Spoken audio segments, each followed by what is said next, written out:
সূরা আল ফাতিহা। বিসমিল্লাহির রহমানির রহিম। রহমান রহিম আল্লাহ তাআলার নামে শুরু করছি। আলহামদুলিল্লাহি রাব্বিল আলামিন আর রহমানির রহিম মালিক ইয়াউমিদ্দিন। সমস্ত প্রশংসা আল্লাহ তাআলার জন্য। তিনি সৃষ্টিকুলের মালিক, তিনি পরম দয়ালু, অতি মেহেরবান, তিনি বিচার দিনের মালিক। ইয়াকা না'বুদু ওয়া ইয়াকা নাস্তাঈন। হে মালিক, আমরা তোমারই বন্দেগী করি এবং তোমারই সাহায্য চাই।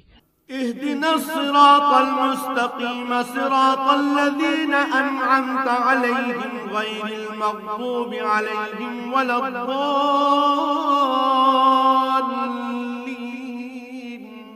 তুমি আমাদের সরল ও অবিচল পথটি দেখিয়ে দাও, তাদের পথ যাদের উপর তুমি অনুগ্রহ করেছ, তাদের পথ নয় যাদের উপর অভিশাপ দেওয়া হয়েছে, এবং তাদের পথ নয় যারা পথভ্রষ্ট হয়েছে।